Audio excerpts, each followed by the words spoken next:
There are names that history chooses to remember and names it chooses to forget. Marie Laveau is one of those names that exists in two worlds, celebrated in folklore, erased from textbooks. But the woman who bore that name in the cotton fields of Mississippi was not the voodoo queen of New Orleans legend. She was something far more dangerous to the established order, a woman who understood that knowledge, carefully gathered and strategically deployed, could dismantle the very foundations of power.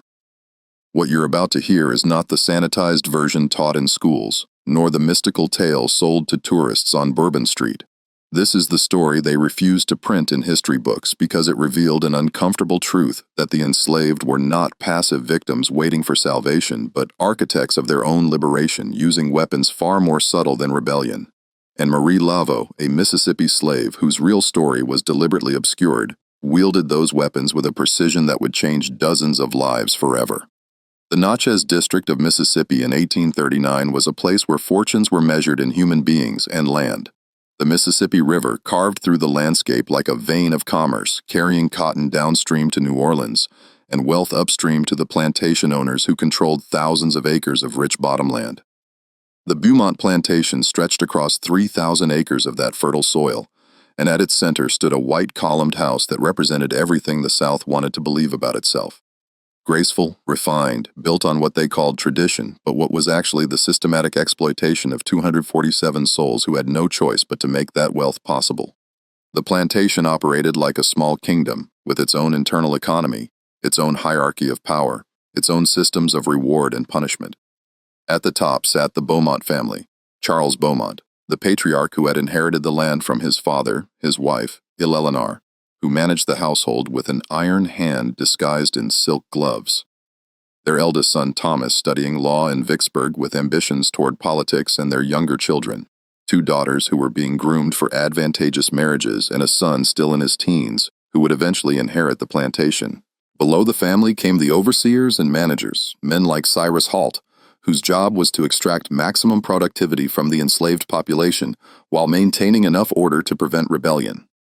Hall was a man in his 40s, lean and weathered, with eyes that missed nothing, and a reputation for cruelty tempered only by economic calculation. He understood that damaged property was less valuable, so his punishments were carefully calibrated to inflict pain without reducing work capacity. Below the overseers came the enslaved population itself, divided into hierarchies that reflected the plantation's needs. House slaves who worked in the main residence, field hands who worked the cotton from planting to harvest, skilled workers like blacksmiths and carpenters, and those with specialized roles like midwives and healers. Into this carefully structured world came Marie Laveau on a Tuesday in March 1839, purchased at auction in Natchez for $850. The auction had taken place in the Forks of the Road, the second largest slave market in the South, where human beings were displayed on platforms and examined like livestock. Marie had stood on that platform with her eyes downcast, her posture suggesting submission, while potential buyers assessed her teeth, her hands, her physical condition. The bill of sale described her as healthy, literate, skilled in household management and herb cultivation, approximately 23 years of age, no known defects or vices. That literacy should have raised questions. Teaching slaves to read was illegal in Mississippi, punishable by whipping for the slave and fines for anyone who taught them. But Beaumont's purchasing agent, a man named Dalton, who handled such transactions, saw only an opportunity. A literate slave who could keep records of medicinal supplies and read receipts for herb orders would be more valuable than one who couldn't. What the bill of sale didn't mention was where Marie had acquired her literacy, or why her previous owner, a Louisiana planter named Rousseau, had been so eager to sell her despite her obvious value. There were no references provided, no detailed history, no explanation for why a valuable skilled slave would be sold at all. Dalton had asked, of course, but Rousseau's agent had been vague. Something about the owner downsizing his operations, needing capital, the usual explanations that might or might not be true. The truth, which Dalton didn't know, and which Marie would never volunteer, was that Rousseau had sold her because he'd become afraid of her. Not because she'd done anything overtly rebellious, not because she'd been violent or disobedient, but because he'd begun to notice that things happened around her. Accusations against slaves would mysteriously fall apart.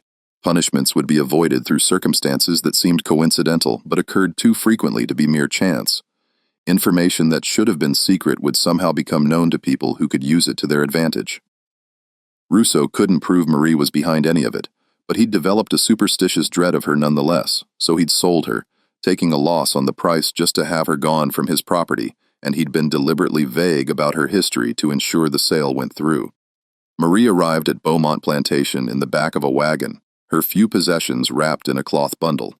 She was assigned to the cabin row behind the main house, a collection of rough wooden structures that housed the domestic slaves. Each cabin held 4 to 6 people with minimal privacy and less comfort. Marie's cabin was slightly better than the field's quarters. It had a wooden floor instead of packed dirt and a small window that actually had shutters, but it was still a far cry from anything that could be called comfortable. She shared the cabin with 3 other women. Dinah, who was in her 40s and managed the main house laundry, had been at Beaumont her entire life and knew every detail of the plantation's operations.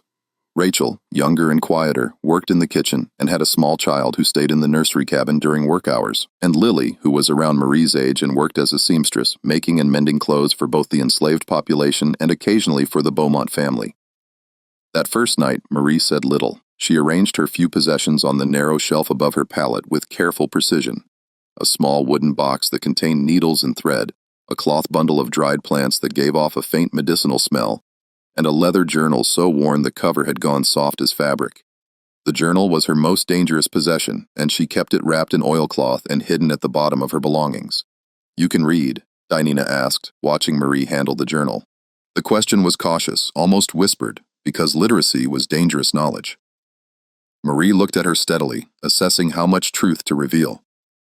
"I can remember things," she said carefully. "Recipes, remedies, things my grandmother taught me. Sometimes I make marks to help me remember, but I don't know if that counts as reading." It was an answer that wasn't quite an answer, suggesting literacy without claiming it, and Dinah recognized the intelligence in that evasion. She nodded slowly. "Best to be careful about what you know and what you don't know," she said. "Bolt doesn't like slaves who are too clever." "I'll remember that," Marie said, and meant it. The next morning, Marie was taken to meet her primary supervisor, the plantation's head cook, a woman named Patience, who had worked at Beaumont for 30 years and wielded considerable authority in the domestic hierarchy. Patience was a large woman in her 50s, with hands scarred from decades of kitchen work, and eyes that assessed Marie with the same thoroughness that Dalton had used at the auction, though for different purposes. "You know herbs?" Patience asked. "Getting straight to business?" "Yes, ma'am. My grandmother was a healer in Louisiana. She taught me which plants help with fever, which ones ease pain, which ones can be made into puces for wounds." "Can you grow them or just use what's already there?" "I can grow them. I know which plants need sun, which need shade, which ones grow well together, and which ones don't." Patience nodded, satisfied. "The herb garden behind the kitchen house has been neglected since old Martha died last year. Nobody else knows enough about plants to keep it properly. That'll be your main work. Tend the garden, prepare remedies when people are sick. Keep records of what you use so we can account for supplies. You'll also help in the kitchen when we need extra hands, especially during harvest season when we're feeding extra workers." She led Marie to the herb garden, which was indeed in poor condition. Weeds had overtaken most of the beds, and the plants that remained were struggling, but Marie could see the bones of a good garden underneath the neglect. The layout was sensible, with taller plants positioned to provide afternoon shade for those that needed it, and a water barrel positioned to catch rain from the kitchen house roof. "I can work with this," Marie said, already planning in her mind which plants to save, which to remove, what new herbs to cultivate. "You'll have mornings to work the garden," Patience told her. "Afternoons you'll be available for medical calls. If someone in the quarters is sick, you'll go tend them. Evenings you'll help in the kitchen. Sundays you'll have to yourself, except for emergencies." It was a demanding schedule, but Marie had expected nothing less. What mattered was that the work gave her a legitimate reason to move around the plantation, to interact with people from different parts of the operation, to observe and listen and gather information. Over the next few weeks, Marie established herself in her role. She worked the herb garden with systematic efficiency, clearing weeds, amending soil, transplanting struggling plants to better locations. She began to cultivate new herbs from seeds and cuttings she'd brought with her. Fever FW for headaches, comfrey for wounds, chamomile for stomach ailments, valerian for sleep troubles, willow bark for pain and fever. But more importantly, she began to observe the plantation's operations with the same systematic attention she gave to her garden. She noticed patterns in how decisions were made, how information flowed through the hierarchy, where power was concentrated and where it was diffuse. She noticed, for instance, that Cyrus Hall kept detailed records in the plantation office, ledgers that tracked every bushel of cotton picked, every tool distributed, every punishment administered, every expense and profit. Those ledgers were the nervous system of the plantation's operations, and anyone who understood them would understand how the entire system functioned. She noticed that the Beaumont family's youngest son, Thomas, had a habit of leaving documents scattered around the library when he came home from his law studies in Vicksburg. He was careless with papers, treating them as if they were invisible to the house slaves who cleaned the room, never considering that those slaves might be able to read or might understand the significance of what they saw. She noticed that the house slaves who served at dinner often heard conversations about business dealings, political alliances, debts, and social obligations that the Beaumonts assumed were safe to discuss in front of people they considered invisible. Those conversations contained information that could be valuable to someone who knew how to use it. She noticed that there were tensions within the overseer hierarchy. Halt had 2 assistants, and they competed for his favor and for the possibility of advancement. That competition created opportunities for manipulation, for playing one against the other, for ensuring that information reached or didn't reach particular people. She noticed that the enslaved population itself had complex social networks and hierarchies. There were people who were respected for their skills, people who were trusted with secrets, people who served as informal leaders in the quarters.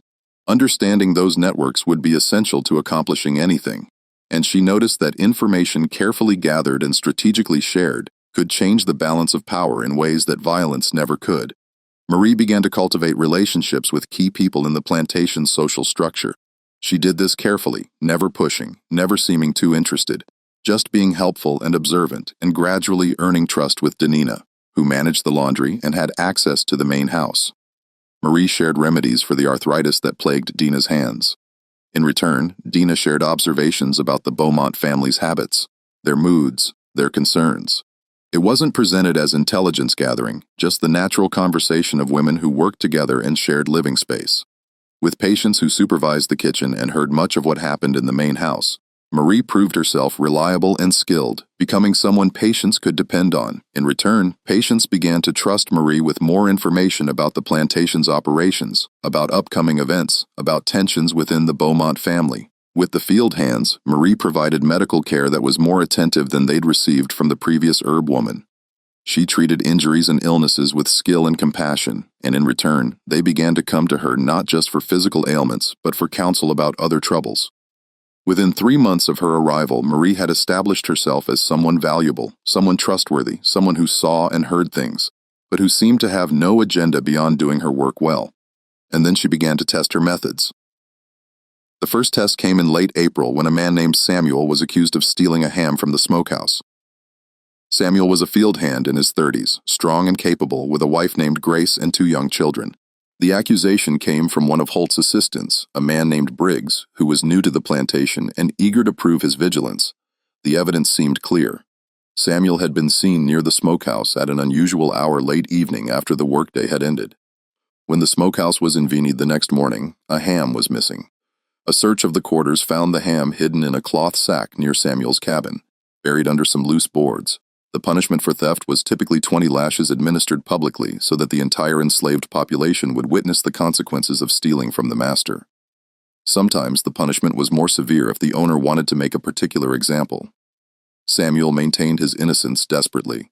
He swore he'd never taken the ham, never been to the smokehouse that evening, had no idea how the meat had ended up near his cabin.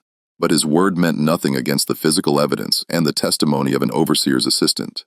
He was locked in the plantation jail, a small brick building near the overseer's house, to await punishment that would come at week's end when the entire enslaved population would be assembled to watch. Marie heard about this on a Wednesday evening when Grace came to her cabin in tears begging for help. He didn't do it. Grace insisted Samuel wouldn't steal. He knows what would happen. He wouldn't risk it, not with the children to think about. Someone's lying or someone made a mistake. But he didn't do it. Marie listened carefully, asking questions. Who saw him near the smokehouse? Briggs, the new assistant overseer. He said he saw Samuel walking that direction around dusk. Did anyone else see him? No, just Briggs, and the ham was found near your cabin. Yes, buried under some loose boards behind the cabin, but anyone could have put it there. We don't lock our cabin. Nobody does. Anyone could have hidden it there to make it look like Samuel took it. Marie considered this carefully. Tell me about Briggs. What do you know about him? Grace shook her head. Not much. He's only been here a month. Came from somewhere in Alabama. Holt hired him to replace the assistant who left. He's young, maybe 25, and he's always trying to impress Hall, always looking for problems to solve. Has he had any conflicts with Samuel specifically? Not that I know of. Samuel barely knows him. Marie filed all of this information away, her mind already working through possibilities. I'll see what I can learn, she told Grace. I can't promise anything, but I'll try. Over the next day, Marie began to gather information with systematic precision. She talked to people who worked near the smokehouse, asking casual questions about who'd been around that evening. She talked to people who lived near Samuel's cabin, asking if they'd seen anyone unusual in the area. She paid attention to Briggs, observing his behavior, his interactions with other overseers, his patterns of movement around the plantation. And she discovered something interesting. Briggs had a visitor the week before, a younger man, maybe 20 or 21, who'd arrived on horseback and stayed at the overseer's quarters for 2 nights. Several people had seen him, though nobody knew who he was. He'd left early one morning before most people were awake, heading toward the road that led to Natchez. Marie also discovered that Briggs had been making small errors in the plantation's record-keeping. Nothing major, but enough to suggest either incompetence or deliberate falsification. Cotton weights that didn't quite add up. Tool inventories that were slightly off, small discrepancies that Hall hadn't noticed yet because Briggs was new and still learning the systems. And she discovered something else. Cyrus Holt's nephew, a young man named James, who lived in Vicksburg, had been trying to get a position as an overseer on various plantations in the region. He'd been unsuccessful so far, but he was persistent, and he had a reputation for being willing to do whatever was necessary to prove himself.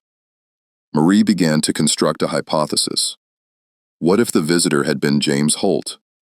What if he'd come to visit his uncle and while he was there had taken the ham, not to eat it, but to take it with him when he left as a gift from his uncle? What if Briggs, knowing about the missing ham and desperate to prove his value to Hall, had decided to frame someone for the theft rather than admit he didn't know what had happened to it? What if he'd chosen Samuel simply because Samuel had been in the wrong place at the wrong time, walking past the smokehouse on his way to somewhere else? It was speculation, but it fit the facts. And more importantly, it suggested a way to create doubt about Samuel's guilt. Marie couldn't confront Briggs or Hall directly. She had no standing, no authority, no voice in the plantation's power structure, but she could plant information in places where it would grow into questions that others would ask. She started with patience. The next morning, while helping in the kitchen, Marie mentioned casually that she'd been gathering herbs near the overseer's quarters the previous week, and had seen a young man leaving early one morning, carrying something wrapped in cloth. Probably just a visitor, Patience said, not particularly interested. Probably, Marie agreed. Though he looked a bit like Mr. Holt, now that I think about it, same build, same way of walking. Could have been a relative. Patience's hands paused in the bread dough she was kneading. Hall had a visitor. I don't know for certain, just someone I saw. Might have been nobody important. But the seed was planted. Patience, who was naturally curious, and who had her own complicated relationship with the overseer hierarchy, began to wonder. She mentioned it to Diner that evening just as casual conversation. Diner, who cleaned the overseer's quarters and would have known if there was a visitor, confirmed that yes, someone had stayed there for 2 nights the previous week. Did Hall mention it to Mr. Beaumont? Patience asked. Not that I heard, Danina said. But then why would he? People have visitors all the time. True. Patience agreed, though it's odd that a visitor would leave so early in the morning, before breakfast, even almost like he was in a hurry or didn't want to be seen. The information began to circulate through the house slave network, not as accusation, but as curiosity. And because house slaves talked to the Beaumont family members they served, the information eventually reached Eleanor Beaumont, who managed the household accounts and had a sharp mind for details that didn't add up. Eleanor mentioned it to her husband that evening, not as anything important, just as an oddity she'd heard. Did you know Cyrus had a visitor last week? His nephew, apparently, though he didn't mention it. Charles Beaumont frowned. He didn't mention it to me. Probably didn't think it was important, though the servant said the young man left very early before dawn. Seemed odd to me. Beaumont, who trusted his overseer, but also trusted his wife's instincts about household matters, filed the information away. The next day, he mentioned it to Holt casually, just asking if his nephew had visited. Hull, caught off guard, admitted that yes, James had stopped by briefly just passing through on his way to Natchez. He hadn't mentioned it because it seemed unimportant, just a family visit, nothing to do with plantation business. Of course, Beaumont said, though I do like to know who's on the property, just for security purposes, you understand? Of course, sir. I should have mentioned it. It won't happen again. But the conversation had planted a seed of doubt in Beaumont's mind. Why hadn't Hall mentioned the visit? What else might he not be mentioning? Meanwhile, Marie had been working on another angle. She'd noticed those small discrepancies in Briggs's record-keeping, and she'd mentioned them very carefully to the plantation's bookkeeper, an elderly white man named Porter, who came twice a week to review the accounts. She'd done this while treating Porter for his rheumatism, providing him with a pus that actually helped with the pain. While applying the treatment, she'd mentioned, as if confused, that she'd seen some numbers in the cotton house records that didn't seem to match what she'd heard people saying about the harvest weights. I'm sure I just misunderstood, she'd said. I don't know much about numbers, but I thought I heard someone say they'd picked 42 bushels, and the record said 40. Probably I just heard wrong. Porter, who was meticulous about accounts, had made a note to check the cotton house records more carefully. When he did, he found several small discrepancies, nothing major, but enough to suggest that someone was either careless or deliberately falsifying records. He reported this to Beaumont, who asked Halt about it. Halt, who hadn't been aware of the errors, was forced to admit that his new assistant, Briggs, might be making mistakes in the record-keeping. He's still learning the systems, Hall explained. I'll supervise him more closely. But it was another mark against Briggs's credibility, another reason to question his competence. And then Marie played her final card. She arranged for information to reach Beaumont that the smokehouse inventory might not be accurate. She did this through a complex chain. She mentioned to Diner that she'd heard someone say there might be more than one ham missing. Denina mentioned it to Elelynena Beaumont while doing laundry. Elelynena mentioned it to her husband. Beaumont ordered a complete inventory of the smokehouse. When it was done, they discovered that 3 hams were missing, not 1. The ham found near Samuel's cabin was examined more carefully and found to have been cut with a different knife than the plantation issued to the enslaved population, a finer blade, the kind a gentleman might carry. Suddenly, the case against Samuel looked much less certain. If 3 hams were missing, and if the one found near his cabin had been cut with a different knife, then perhaps Samuel hadn't stolen it at all. Perhaps someone else had taken the hams, possibly Holt's nephew, as a gift from his uncle. And perhaps Briggs, discovering the theft and not wanting to admit he didn't know what had happened, had framed Samuel by planting one of the hams near his cabin. It was all speculation, but it created enough doubt that Beaumont couldn't proceed with the punishment in good conscience. He ordered Samuel released with the explanation that the evidence was insufficient to prove guilt beyond doubt. Samuel returned to his family, shaken but unharmed. Briggs was reprimanded for the errors in his record-keeping and told to be more careful in his accusations. Holt was instructed to inform the plantation management of any future visitors to his quarters, and Marie, who had orchestrated the entire sequence of events with nothing but careful observation and strategic conversation, continued tending her herbs as if nothing had happened. But word spread through the enslaved community, not in any obvious way, but through the subtle communication networks that connected people across the plantation. Within days, people understood that Marie Laveau was someone who saw things, who understood how the machinery of power worked, and who knew how to insert small pieces of information into that machinery to change its output. They began coming to her, not just for remedies for their bodies, but for something else. The second case came in June when a woman named Clara was threatened with sale. Clara Ara was in her late 20s, a skilled seamstress who made clothes for both the enslaved population and occasionally for the Beaumont family. She had a daughter, 8 years old, who worked in the main house as a helper to the cook. The threat of sale came because Charles Beaumont had accumulated debts from a failed cotton speculation scheme. He'd invested heavily in cotton futures, betting that prices would rise, but instead they'd fallen, and now he owed money to several creditors. One of those creditors, a man named Garrett, who owned a plantation in Louisiana, had offered to forgive part of the debt in exchange for several slaves, including Clara. Garrett had a reputation throughout the region as a brutal owner. Stories circulated about slaves who'd been sold to his plantation and had died within months from overwork and mistreatment. Being sold to Garrett was considered only slightly better than being sold to the Deep South plantations where conditions were even worse. Clara came to Marie in desperation. "They're going to sell me," she whispered, tears streaming down her face. Mr. Beaumont told Hall to prepare papers for me and 3 others. We're being sold to Garrett in Louisiana to settle a debt. My daughter will stay here. They're separating us. Please, Marie. I know you helped Samuel. Please help me. Marie listened carefully, her mind already working through the problem. This was more complex than Samuel's case. This involved the Beaumont family's finances directly, not just an overseer's mistake. The stakes were higher and the potential for failure was greater. Tell me everything you know about this debt, Marie said. How much does Mr. Beaumont owe? When is the sale supposed to happen? What do you know about Garrett?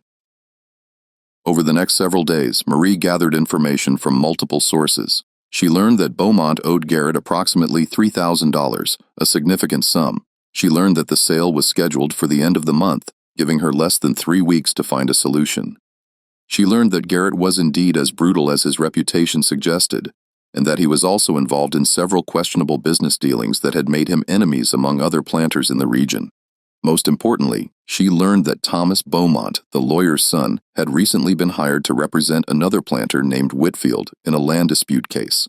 And she learned that Garrett was the opposing party in that dispute. Thomas was literally working against Garrett in a legal case while his father was negotiating to sell slaves to the man.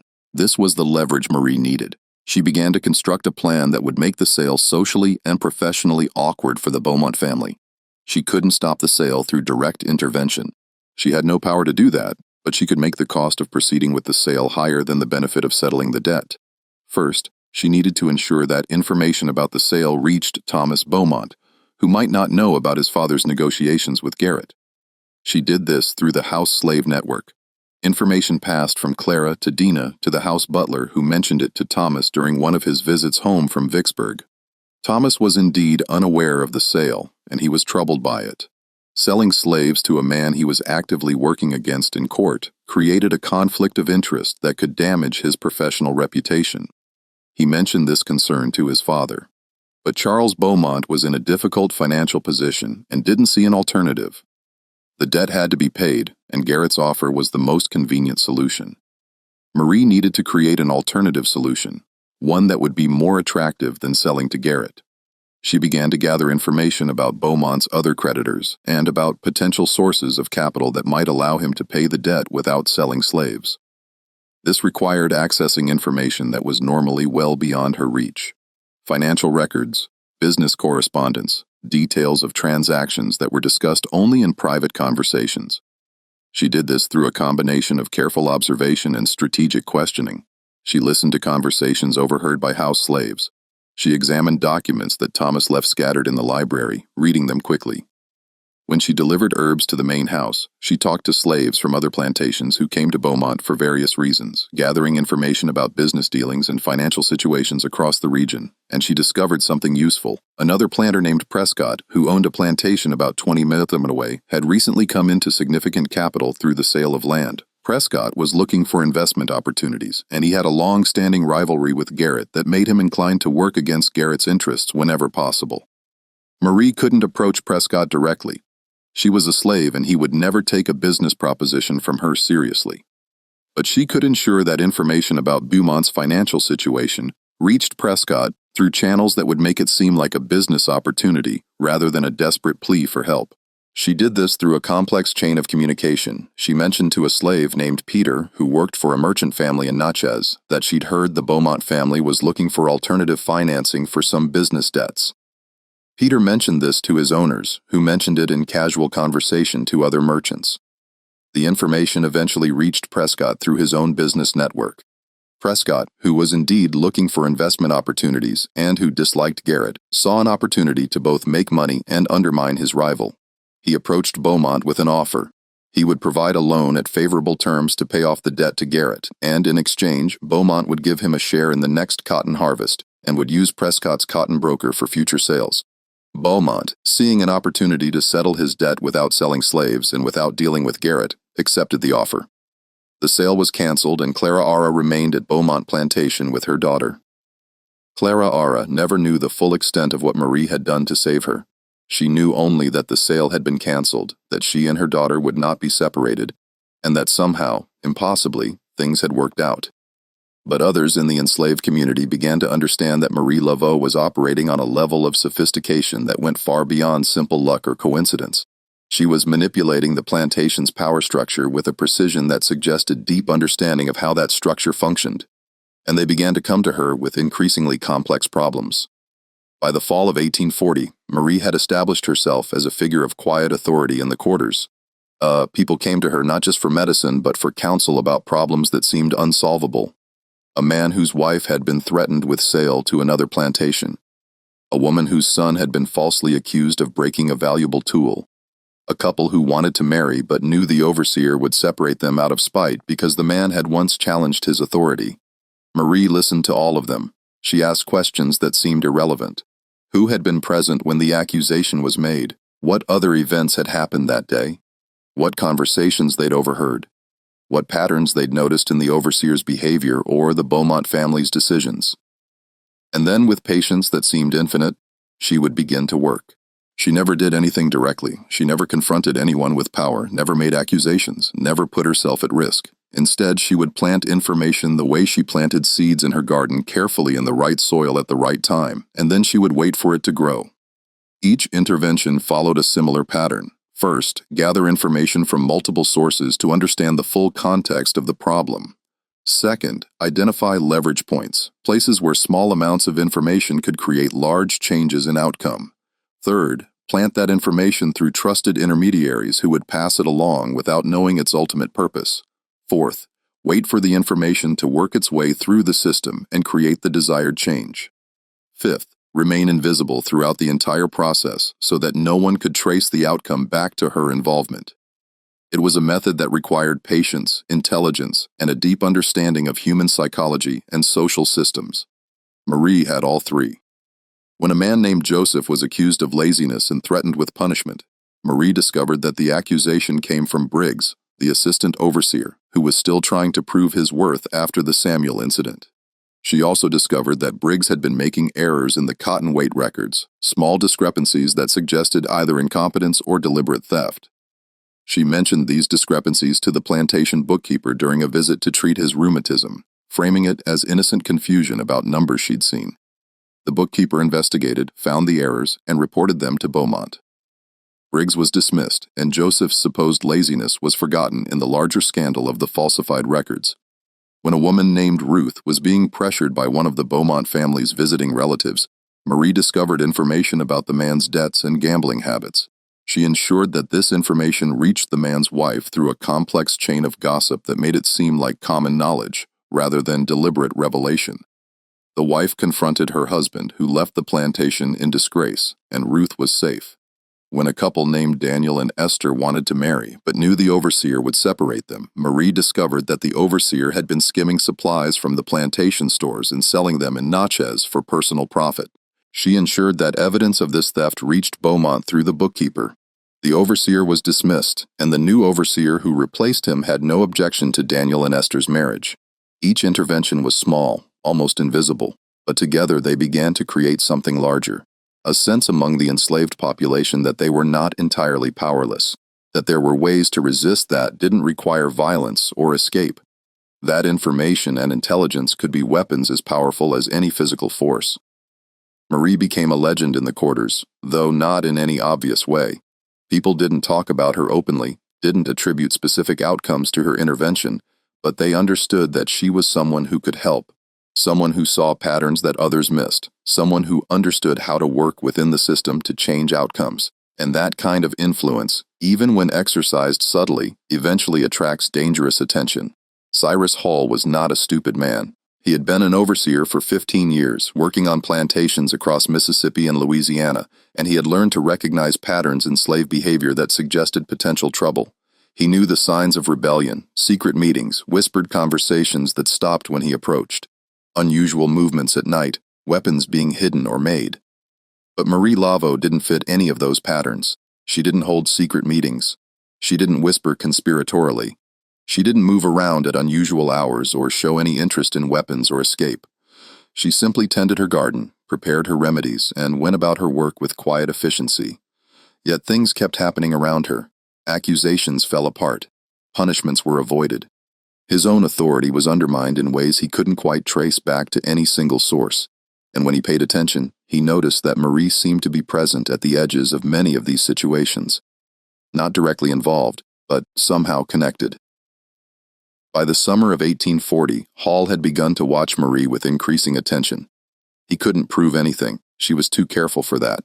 But suspicion doesn't require proof, and Hall's suspicion grew with each incident that seemed to work out too conveniently for the enslaved population. He began to ask questions. He talked to other overseers, asking if they'd noticed anything unusual about Marie. He watched her movements, noting where she went and who she talked to. He tried to find evidence of wrongdoing, hidden documents, secret meetings, anything that would justify punishment. But Marie had anticipated this. She'd known from the beginning that success would eventually draw attention, and she'd prepared for it. She became even more careful, even more circumspect in her movements and conversations. She stopped intervening in situations where the risk was too high, focused on smaller matters, things that wouldn't draw direct attention. She also began to cultivate a reputation for being simple and superstitious, someone who believed in folk remedies and old stories, but who had no real understanding of the plantation's power structure. She would occasionally say things that sounded naive or confused, ask questions that suggested she didn't understand how decisions were made, present herself as someone who was skilled with plants, but not particularly intelligent in other ways.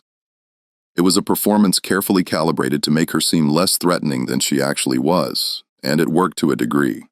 Holt remained suspicious, but he couldn't find evidence to support his suspicions, and without evidence, he couldn't act.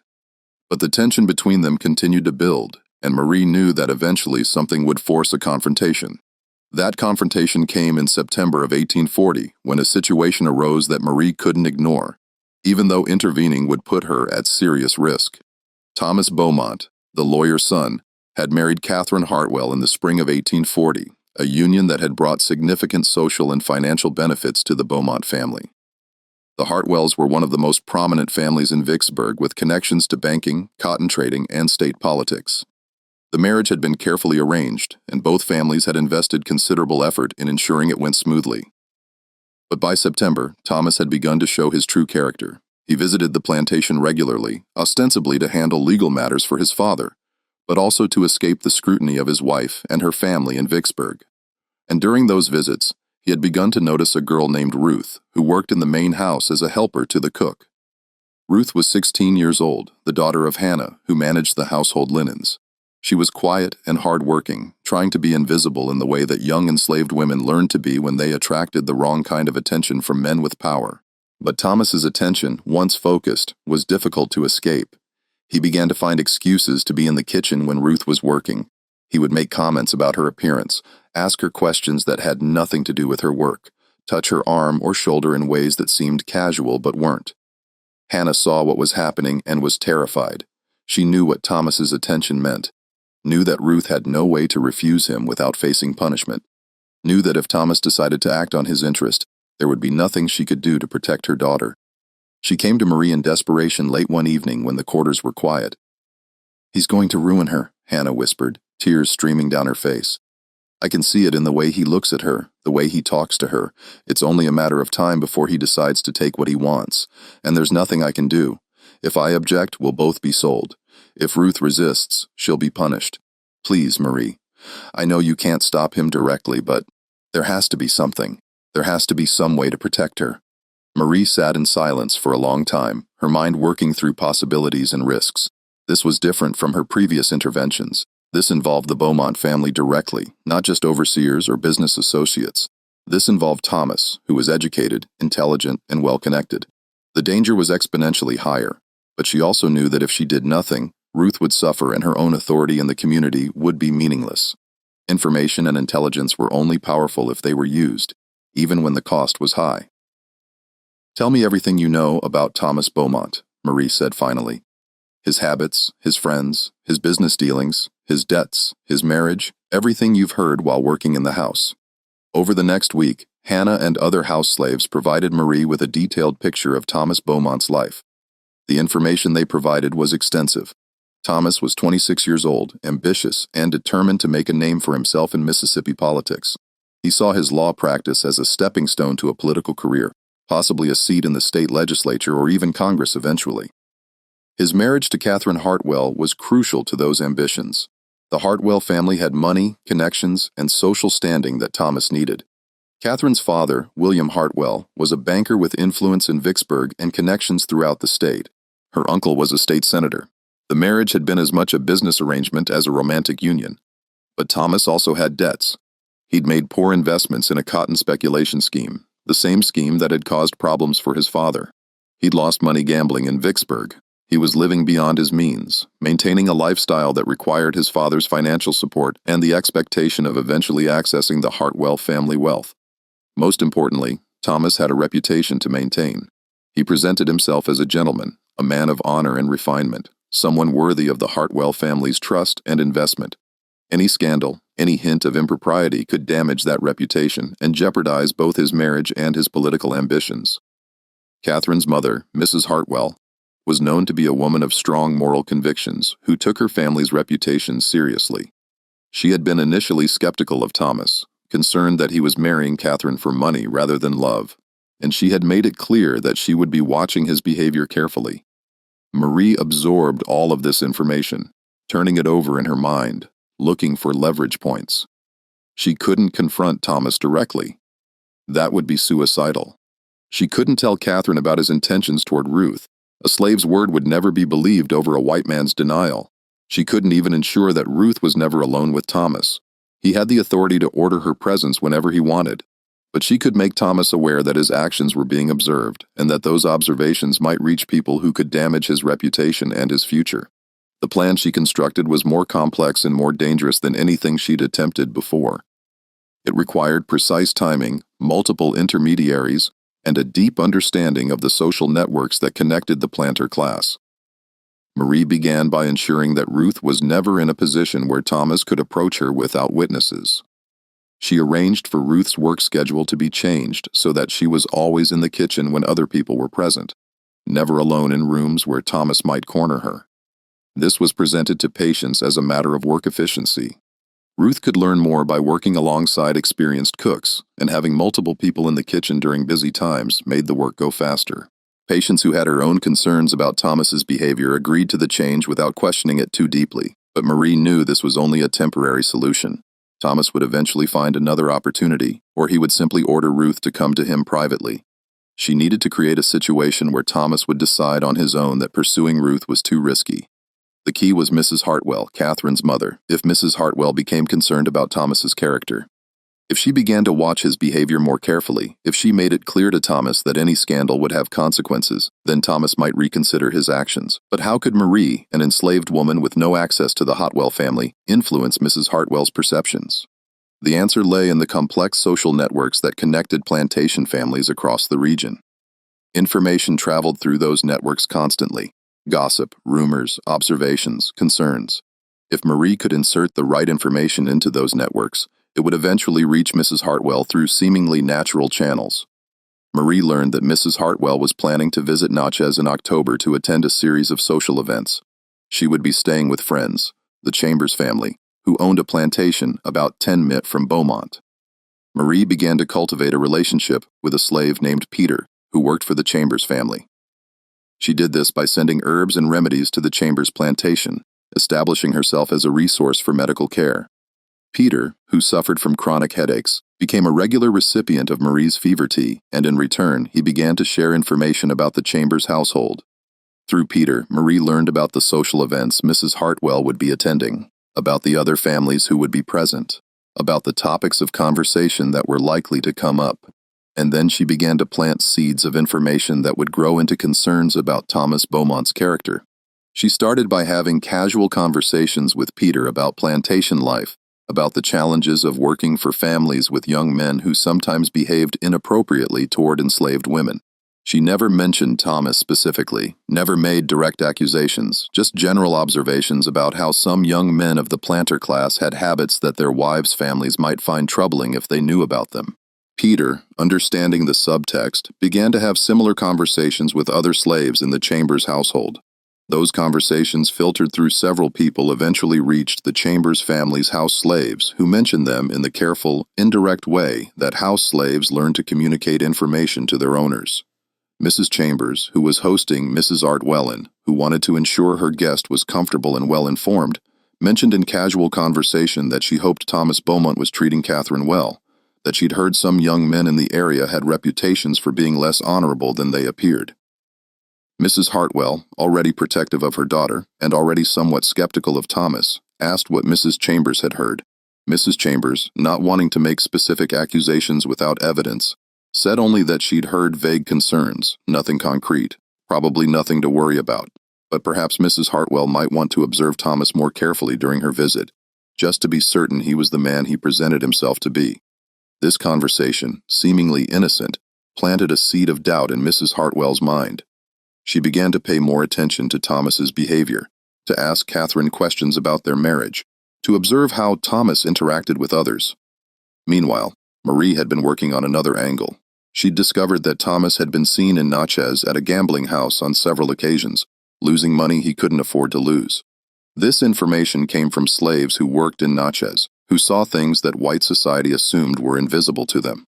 Marie ensured that this information also reached the social network, again through indirect channels. A slave who worked at the gambling house mentioned to a slave who worked for a merchant family that he'd seen Thomas Beaumont there several times, betting heavily. That information made its way through several conversations to reach the Chambers family, who mentioned it to Mrs. Hartwell. Mrs. Hartwell, now genuinely concerned, wrote to her husband in Vicksburg, expressing worry about Thomas's character and his treatment of their daughter. William Hartwell, who had invested significant resources in Thomas's career and who expected returns on that investment, decided to have a serious conversation with his son-in-law about expectations and behavior. That conversation, combined with Mrs. Hartwell's increased scrutiny, made Thomas acutely aware that his actions were being watched and that any scandal could jeopardize everything he'd worked for. At the same time, Marie arranged for Thomas to become aware that his interest in Ruth had been noticed. She did this through a carefully staged conversation that Thomas overheard while passing through the kitchen. Hannah was talking to Patience, expressing concern about Ruth's safety, mentioning that she'd noticed one of the Beaumont family members paying inappropriate attention to her daughter. The conversation was loud enough for Thomas to hear, but not so loud that it seemed deliberately staged. It was presented as a private conversation between worried women, the kind of conversation that happened constantly in the quarters, but that white men rarely heard. Thomas, hearing this, realized that his interest in Ruth was not as invisible as he'd assumed. If the slaves were talking about it, there was a risk that the information could reach his wife, his in-laws, or the wider social network that determined his reputation. The combination of increased scrutiny from his mother-in-law, awareness that his behavior was being observed, and the risk of scandal made Thomas reconsider his intentions. He began to avoid the kitchen when Ruth was working, to focus his attention on his legal work and his political ambitions, to present himself as the honorable gentleman he claimed to be. Ruth, without ever knowing the complex web of information and influence that had been woven around her, found that Thomas's attention had shifted elsewhere. She remained safe, working in the kitchen, unaware of how close she'd come to disaster and unaware of who had protected her. But Marie's intervention had not gone unnoticed by Cyrus Halt. He couldn't trace the specific mechanisms. The information was too diffuse, passed through too many hands, filtered through too many conversations. But he knew that something had happened. Something that had protected Ruth from Thomas's attention, and he suspected that Marie was at the center of it. He had been watching Marie for months, looking for evidence of wrongdoing, and this situation confirmed his suspicions. She was too clever, too connected, too influential. She was manipulating events in ways that undermined the plantation's power structure, and that made her dangerous. In November of 1840, Hall made his move. He accused Marie of practicing witchcraft, of using supernatural means to influence events on the plantation. It was a serious accusation, one that could result in severe punishment or even execution. The accusation was based partly on superstition. Hall genuinely believed that Marie's influence was somehow unnatural, that no slave could be clever enough to do what he suspected she was doing without some kind of supernatural assistance. But it was also based on calculation. Witchcraft accusations were difficult to disprove, and they carried severe penalties. If Hall could make the accusation stick, he could eliminate Marie as a threat. The accusation was brought before Charles Beaumont, who was required by law to investigate any claims of witchcraft or rebellion among the enslaved population. Such accusations were taken seriously in the South, where the fear of slave rebellion was constant and where any hint of supernatural influence was seen as potentially dangerous. Marie was brought to the main house on a cold November morning, standing before Beaumont and Hall in the library, where so many decisions about her life and the lives of others had been made. The room was lined with books that represented knowledge and power, symbols of the education and authority that the planter class claimed as their exclusive right. Charles Beaumont sat behind his desk looking at Marie with an expression that was difficult to read. He was an intelligent man, educated, capable of rational thought. But he was also a product of his time and place, someone who had been raised to believe that enslaved people were inferior, incapable of the kind of sophisticated thinking that Marie had been demonstrating. "These are serious accusations," Beaumont said, his voice grave. "Mr. Holt claims you've been using unnatural means to influence events on this plantation. He says that things happen around you that can't be explained by normal means, that you have knowledge you shouldn't have, that you influence outcomes in ways that suggest supernatural power. What do you say to these charges?" Marie kept her eyes lowered, her posture respectful, her voice quiet. She had prepared for this moment, had known it would come eventually. Everything depended on how she handled the next few minutes. "Sir, I am an herb woman," she said carefully. "I grow plants and make remedies as I was instructed to do when I came to this plantation. I know which herbs help with fever, which ones ease pain, which ones can be made into pices for wounds. My grandmother taught me these things when I was young, and I've practiced them all my life, but I know nothing of witchcraft or unnatural things. I only do the work I was given. Holt says people come to you for more than remedies. Beaumont said that you give them counsel, that things change after they speak with you, that you seem to know things you shouldn't know, that you influence events you shouldn't be able to influence. People talk to me, sir." "Yes," Marie admitted. "They talk about their troubles the way people do when they're sick or hurting. When your body is in pain, your mind is troubled too. And sometimes people need to talk about their worries as much as they need medicine. I listen because listening is part of healing. My grandmother taught me that too." "And do you give them advice?" Beaumont asked. "Sometimes, sir, if they ask. But only simple advice, the kind anyone might give. If someone is worried about being accused of something, I might suggest they talk to the overseer and explain their side. If someone is concerned about a family member, I might suggest they talk to you or Mrs. Beaumont if the matter is serious. I have no power to change anything myself. I'm just a slave who tends plants and listens to people's troubles." It was a perfect answer. Humble, reasonable, impossible to disprove. Impossible. She presented herself as someone who was skilled in a narrow area, but who had no understanding of the larger power structures, someone who gave only the most basic advice that any person might give. Holt's face reamed with frustration. "She's lying," he said. "She's manipulating people. She knows things she shouldn't know. She influences things she shouldn't be able to influence. She's too clever by half." "Being clever is not the same as practicing witchcraft," Beaumont said mildly. "Intelligence is not supernatural." "But she's a slave," Hall protested. "Slaves aren't supposed to be that intelligent." Beaumont looked at him with an expression that suggested he found this argument unconvincing. "I've known many intelligent slaves, Mr. Holt. Intelligence is not limited to any particular race or condition. Marie is clearly intelligent and she's clearly skilled at her work, but that doesn't mean she's practicing witchcraft." He turned back to Marie. "Do you read and write?" It was a dangerous question. Literacy was illegal for slaves in Mississippi. Admitting to it could result in punishment, but denying it when Beaumont might already have evidence would be equally dangerous. "I can read some, sir," Marie admitted carefully. "My previous owner in Louisiana allowed it so I could read receipts for herb orders and keep records of remedies. I know it's not allowed here and I haven't taught anyone else. I only use it for my work to keep track of which plants I have and which remedies I've made and write. I can make marks to help me remember things, sir. I don't know if that counts as proper writing." Beaumont nodded slowly. He opened a drawer in his desk and pulled out Marie's leather journal, the one she kept hidden in her cabin. Marie's heart sank. Someone had searched her belongings and found it. "This is yours?" Beaumont asked, holding up the journal. "Yes, sir. What's in it?"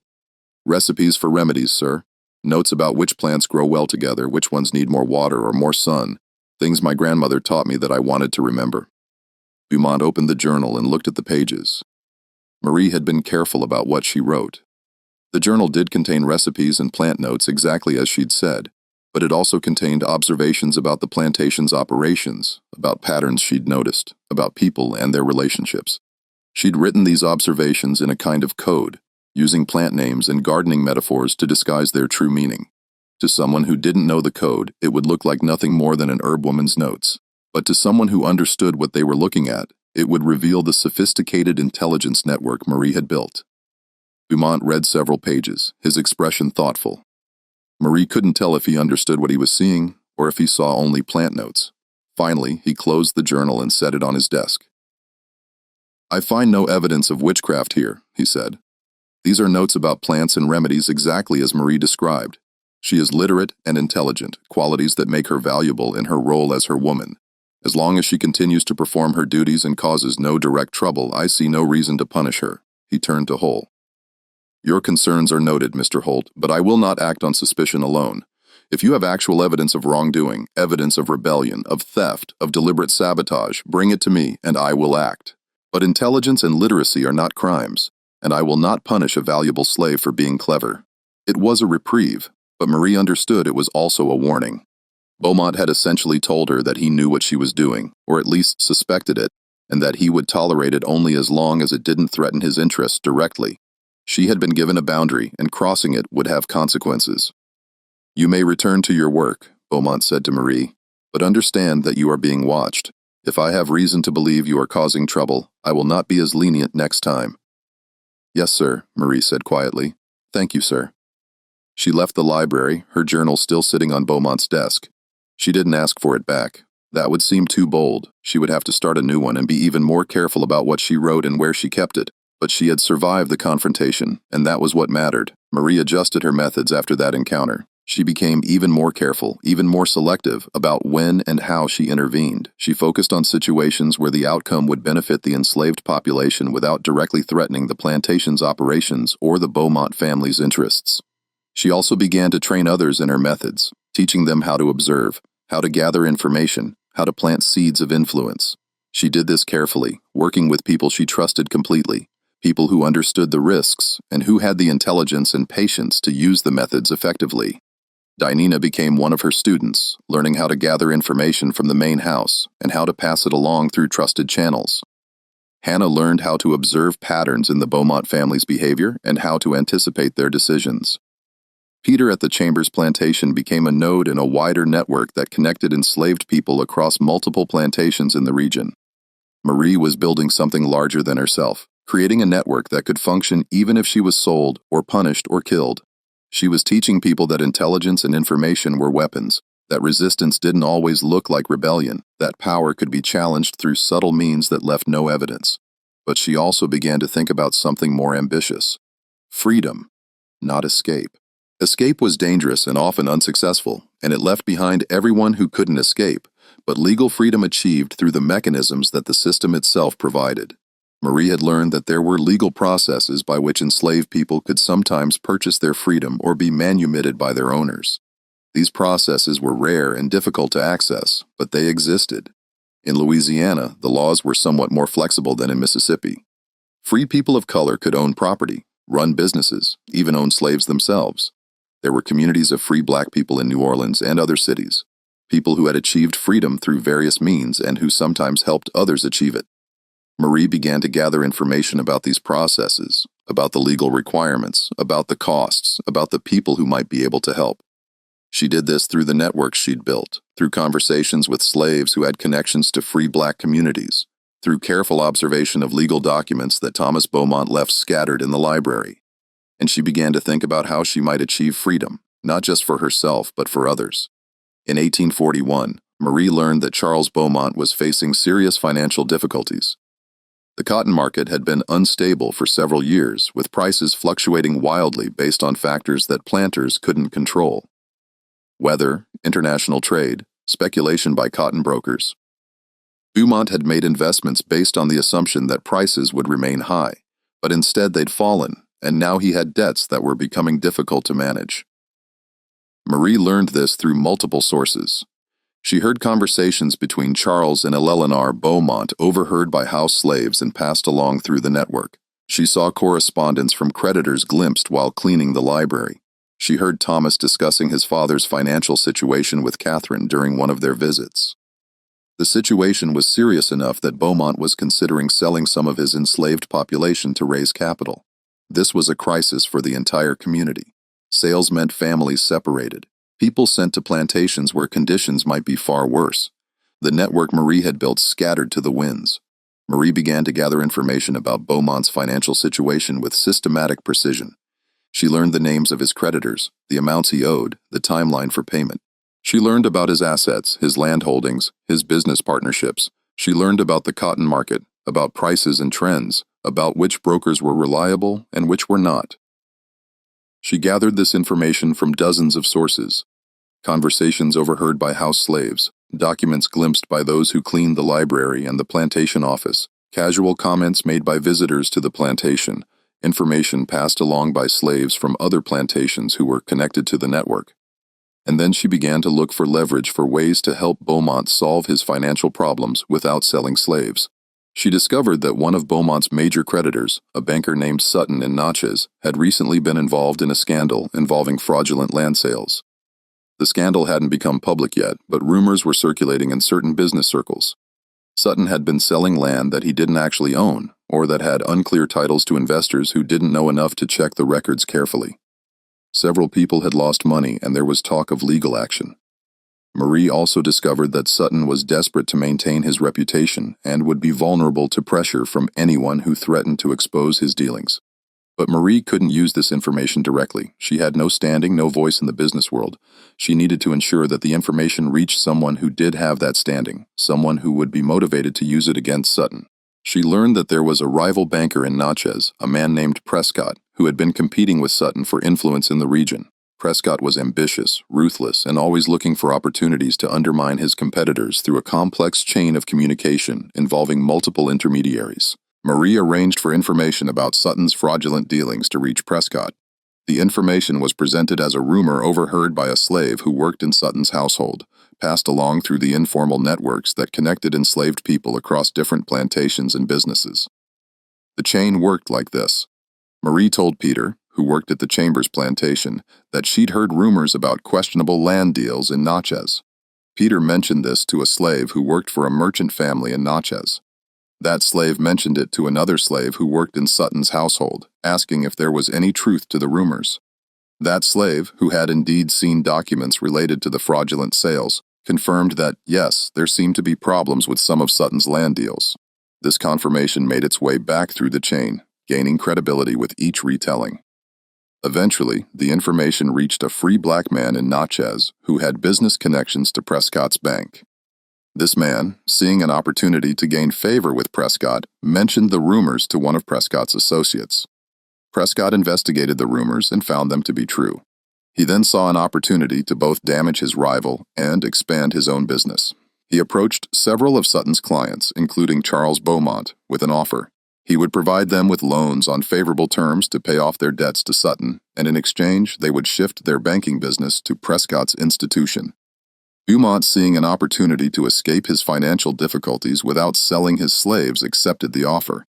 Prescott provided a loan that allowed Beaumont to pay off his debts, and in return, Beaumont agreed to use Prescott's bank for future transactions and to give Prescott a share in the next cotton harvest.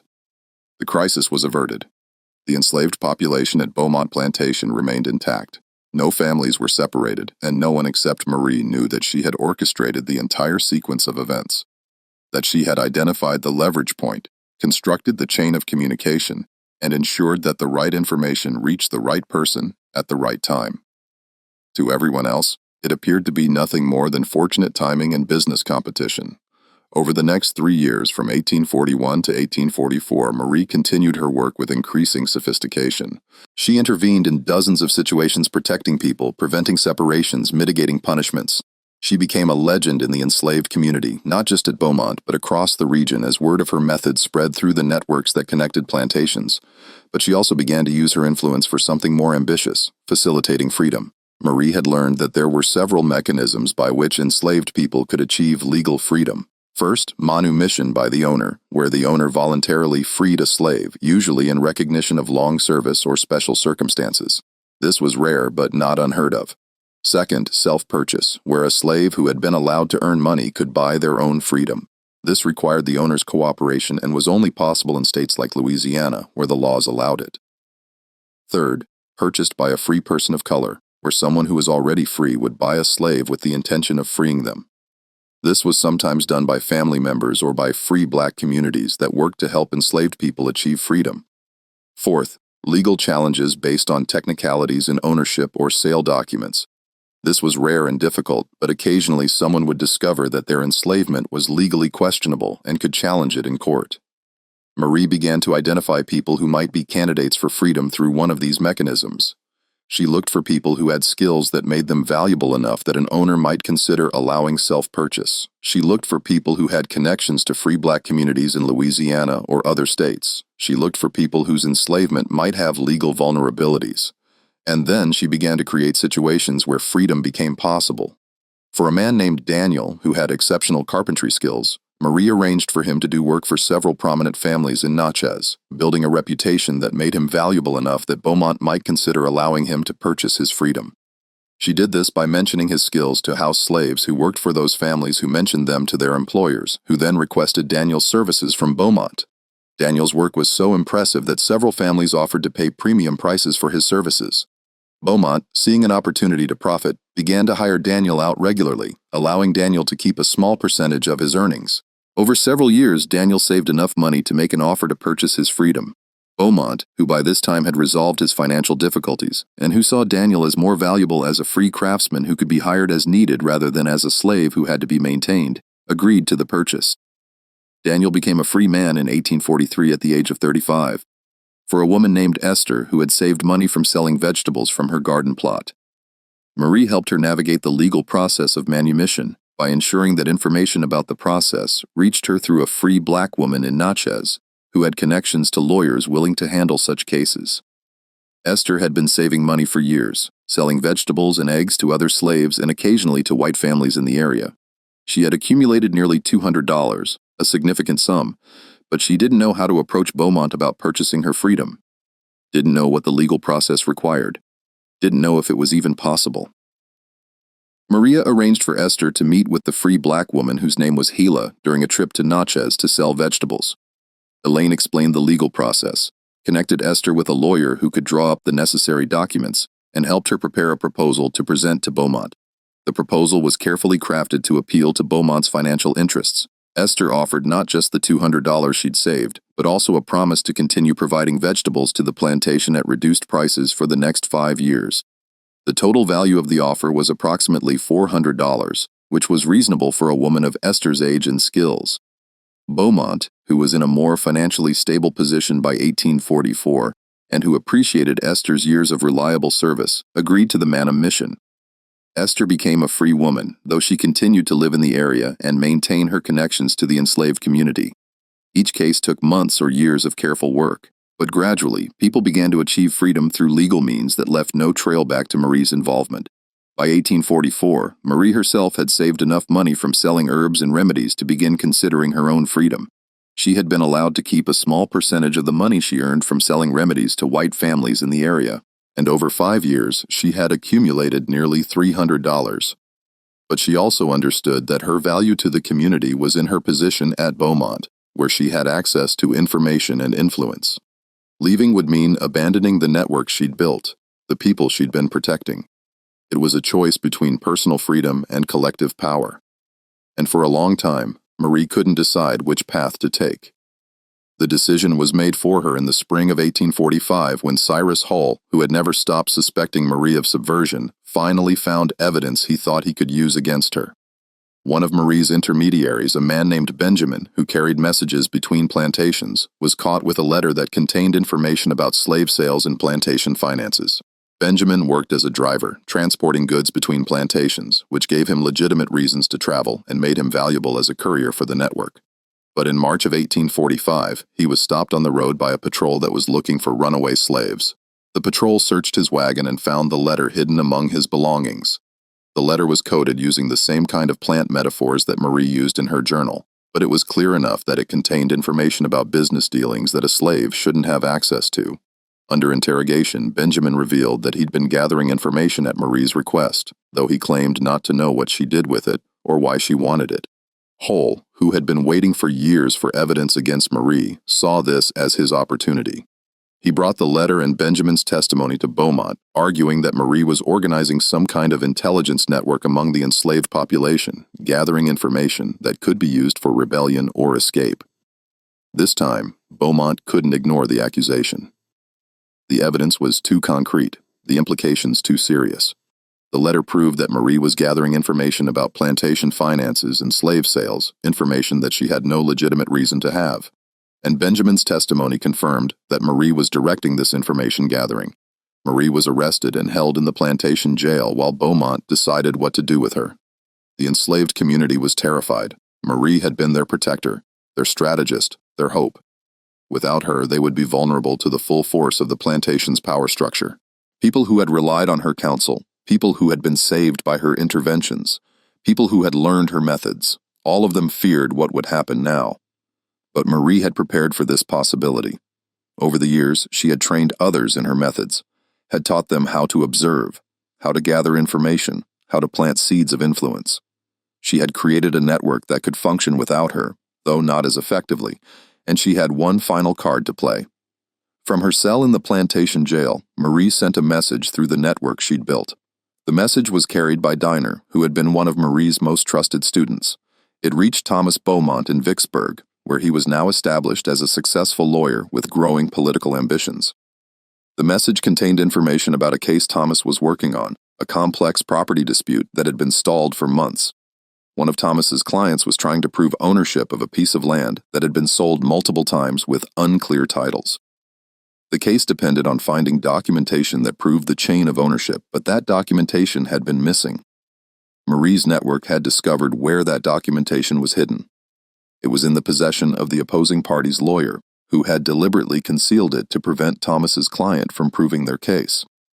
The message told Thomas exactly where to find the documents and how to obtain them legally through a court order. The message also contained a proposal if Thomas would intervene on Marie's behalf, arguing that she was too valuable to punish severely and should instead be sold to a more lenient owner in Louisiana. The information about the documents would be provided to him in detail.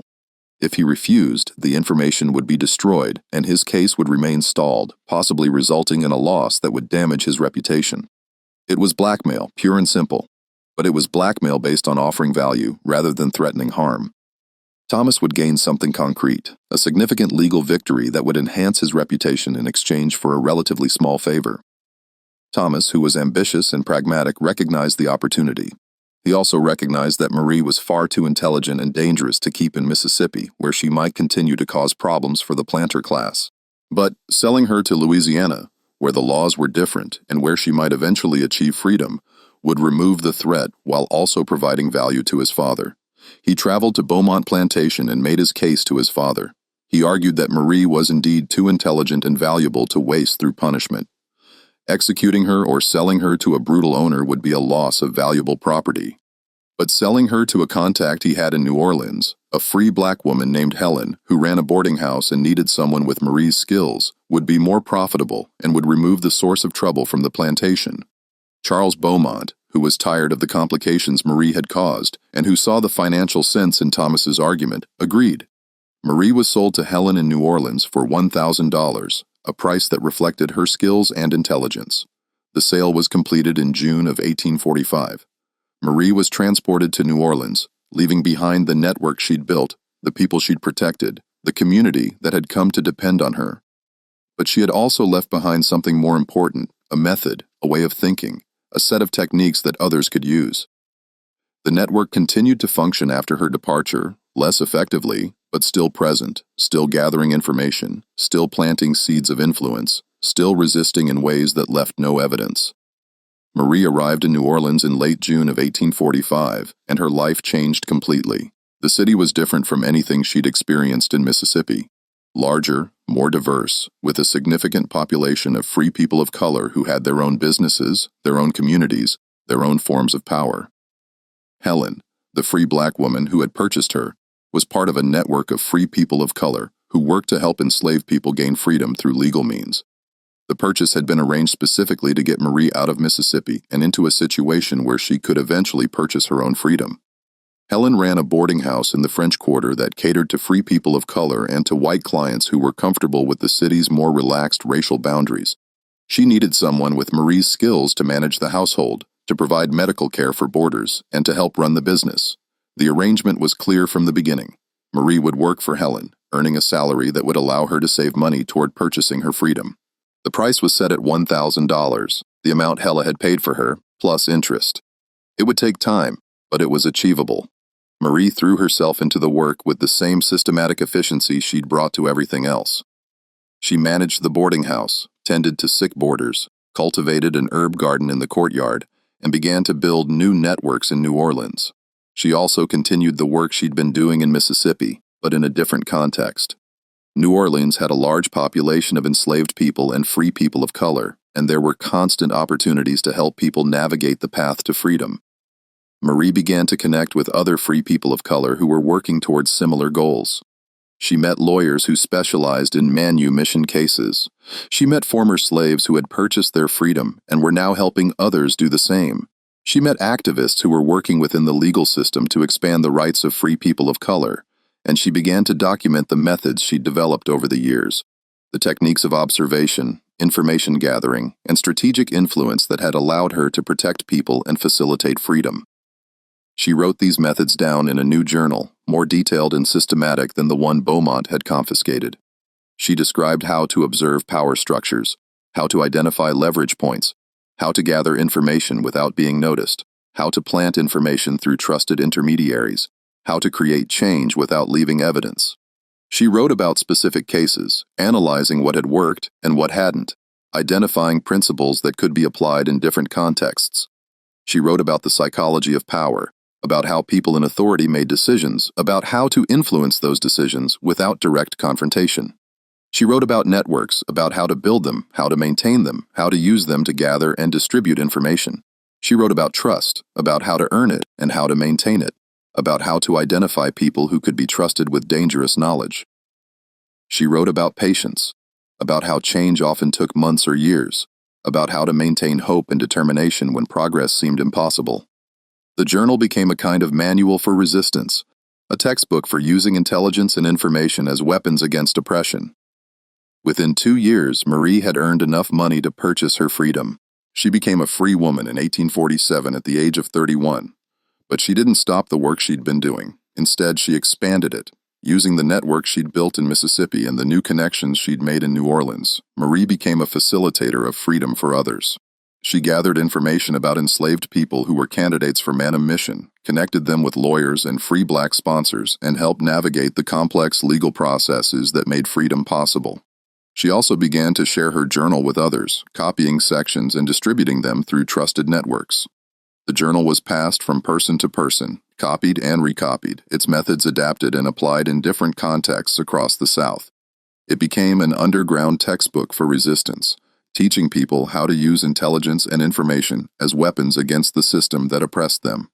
The methods spread, adapted, evolved, becoming part of the toolkit that enslaved people used to resist and survive. Marie Laveau lived in New Orleans for the rest of her life, working as a healer and herbalist, but also as a quiet organizer and strategist for the cause of freedom. She never became famous in the way that some abolitionists did. Her methods required secrecy, and her effectiveness depended on remaining in the shadows. But by the time she died in 1881 at the age of 65, she had helped facilitate the freedom of more than 200 people through legal manumission. She had trained dozens of others in her methods of strategic resistance. She had created networks of information and influence that continued to operate long after her death. The story of Marie Laveau, the Mississippi slave, was deliberately obscured by history. The voodoo queen legend that grew up around a different Marie Laveau in New Orleans, a free woman of color who lived at the same time and who did practice voodoo, became the dominant narrative, overshadowing the real story of the enslaved woman who had used intelligence and information as tools of liberation. This obscuring was not accidental. The story of Marie the slave was dangerous to the narratives that America wanted to tell about slavery. It revealed that enslaved people were not passive victims, but active resistors who used sophisticated methods to undermine the system that oppressed them. It showed that resistance didn't always look like rebellion. that intelligence and patience could be as powerful as violence. It also revealed uncomfortable truths about the nature of power, that it depended on information and perception, and that those who controlled information could influence outcomes even when they had no formal authority. The schools didn't teach this story because it complicated the simple narratives they preferred. The narrative of helpless slaves waiting for white saviors, or the narrative of violent rebellion as the only form of resistance. Marie's story didn't fit either template. She was neither helpless nor violent. She was strategic, patient, and devastatingly effective. Her methods were documented in that journal, which survived in fragments in various archives. The pages were scattered across different collections, often mislabeled or attributed to others. Some sections were dismissed as apocryphal, as folklore rather than historical fact. But the techniques described in those pages, the systematic gathering of information, the strategic planting of influence, the patient construction of networks, those techniques were real and they were used by countless people whose names were never recorded. Marie Laveau's legacy was not in supernatural powers or mystical practices. It was in the demonstration that knowledge carefully applied could dismantle systems of oppression from within. That intelligence was a weapon, that patience was a strategy, that freedom could be built one careful intervention at a time. The Mississippi slave Marie Laveau understood something that America has always been reluctant to acknowledge, that the enslaved were not objects acted upon by history, but agents who shaped history through methods that were subtle, sophisticated, and far more dangerous to the established order than any rebellion. That's why her story was refused a place in textbooks, not because it wasn't true, but because it was too true. And the truth it told was one that challenged every comfortable assumption about power, resistance, and who gets to shape the course of history. The woman who tended herbs in a Mississippi plantation garden and changed the lives of hundreds through nothing but observation and strategic conversation. That woman was more revolutionary than any army and more dangerous to the system than any weapon. And that's exactly why they refused to teach her story in schools. The real Marie Laveau, the one history chose to forget, proved that the most powerful form of resistance is often the one that leaves no trace, the one that works within the system to dismantle it from the inside, the one that uses the master's tools not to tear down the master's house in a dramatic gesture, but to quietly unlock the doors and windows until the whole structure becomes untenable. Her story is a reminder that history is written by those